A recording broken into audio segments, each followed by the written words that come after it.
So my game Hexagod launched into early access on Monday, and I thought it'd be kind of interesting to give you a kind of a too soon reveal of how things are going and give you a 4 days after the release how I'm feeling. And the first thing I want to talk about is how much money I've made from releasing Hexagod. It is at this point $2,220. We can even go in and break in the per item, line item, budget type stuff. It's a total of 303 units, 12 retail units. I think 10 of those are going to be from my beta testers. 2 of them are going to be from, I think, actual like content creators redeeming the keys I sent out, and then 12 refunds, which is about 4%. For your reference, my first game, Chess Survivors, is about 8%, and I think the refund average on Steam is somewhere around like 10 to 12%. So this number will for sure go up over time. It emotionally hurts every time I see a refund, but I get it. I refund games all the time fairly quickly. If we want to look at the day-by-day breakdown, day number 1 is 172 purchases, and then a sharp decline to 63 on day 2. Day 3 is 36, and yesterday was 24. I don't exactly know how to feel about that, and that's one of my questions is like, did this meet my expectations? That's what a lot of people have been asking me is like, how does this match compared to where you're going? And even my mom asked me that. I talked to her yesterday, and she doesn't play games at all, but she's like, how's it going? And I said, I try not to have expectations for my games when I release them. As a solo indie developer with a small budget, like I'm not paying streamers to play the game. So far, nobody has played the game other than myself on my YouTube channel. Because I'm just sending out emails. I'm trying to make them seem personable and human, and I'm reaching out to people who I know their content and watch their videos, so I can leave a little bit more of a personal touch. But I simply don't have the budget to pay people to play it. Hey, this is Aarimous from the future here. I did not nail this home quite a bit, but if you want to help support me and the channel and make sure I keep making you videos and sharing my perspective and lessons and learn and all that good stuff, go check out Hexagod. It is on a 10% off sale right now. If you don't want to buy it right now, at least consider giving it a wish list and then purchasing it later. And if you have a friend who really likes these sort of like civilization, minimalistic strategy, tile placement, Catan-esque vibes, reach out to them and see if they're interested as well. Word of mouth is going to be the biggest way I get more sales here. So I appreciate the support, which is why Wishlists, which is my next topic here, is a really important thing for indie games, to get as many wishlists as possible before you launch them. Because if you can't pay content creators to basically sponsor their content, wishlists in the Steam algorithm are going to be the biggest way for you to gain eyes on your game. So Hexagod released into early access with about just shy of 3,000. Just shy of 3,000 wish lists. And I gained actually quite a few wish lists looking at these numbers here. So day number 1, 366 wish lists. Day number 2, 379, and then 179 and 199. And interestingly, if you look at these two graphs, the spike on day 1 was going to be people in the community here or people who were planning on buying this game day 1. And then there's a steep drop off in day 2. But there's an increase in wish lists in day 2, which I think is kind of interesting. I don't necessarily know if there's any sort of causation or correlation there, but I do think it's interesting to look at those numbers. So that puts me well over 3,000. So we're at 3,500 wish lists, which is what it looks like to have a long tail of sales. Now this isn't my first game, so I can actually compare these stats to my first game, Chess Survivors, which released into early access with far fewer wish lists. So I believe Chess Survivors went into early access with like 1,200, so like half the wish lists. And if we look at the sales, day 1 sales were 167. Day 1 sales of Hexagod were 172. So very comparable. Now, there's one big difference to note in the games. Hexagod is an $8 game. Chess Survivors, when it went into early access, was a $3 game. And at that rate, I'm making significantly more money per sale Hexagod. It's like basically like a 2 to 3x the amount of money for a Chess Survivor sale compared to a Hexagod sale. And one of the interesting problems with that is, somebody said this in Discord too. They said less than $5 feels like whatever, throwaway money. But once you get to games that are over $5, there is a little bit more of a different sense of the purchase for at least that person. And I definitely vibe with that feel as well. The more expensive a game, the more you're going to be second guessing what it looks like. So that's kind of an interesting change. But then you can see the sales actually grow in the first few days of Hexagod, of Chess Survivors. And so far, Chess Survivors has not done that. Chess Survivors is just going down. Now, some people did play Chess Survivors when it first came out. Hexagod, again, has not had any streamers or content creators play it at this point. And so that's going to be a big kind of ding on these kind of initial early access sales. What else is interesting? What else have I noticed?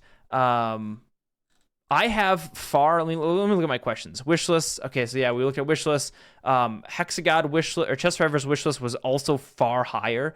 Day 1 was 353. Day 2 was 439, and then it does drop off. So I guess maybe comparable numbers, with both of them being kind of maybe some sort of a deviation. I'm not going to actually run the stats all that much, but it is interesting to look at my past game compared to my current game.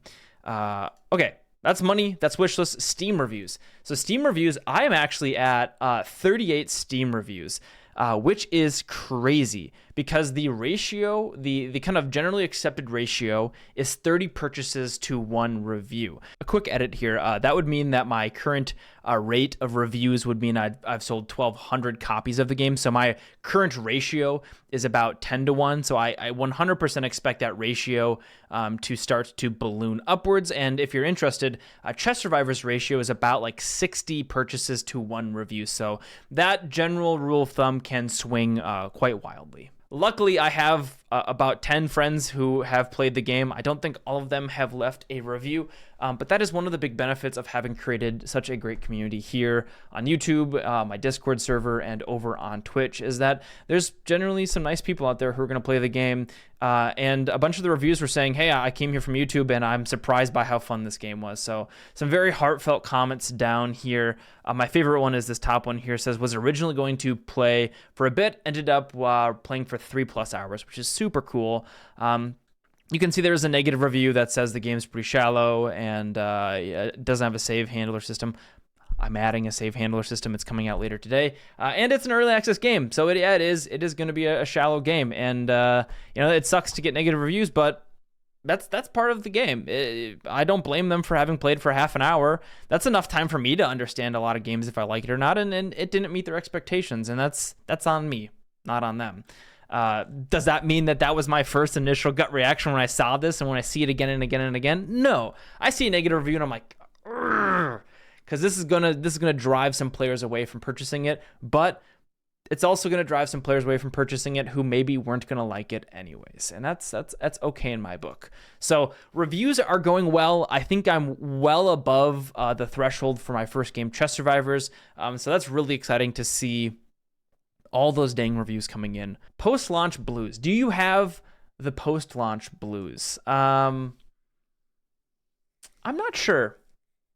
A lot of people say after they release a game, they have this kind of depression or this post-launch depression, and we chalk it up to post-launch blues. And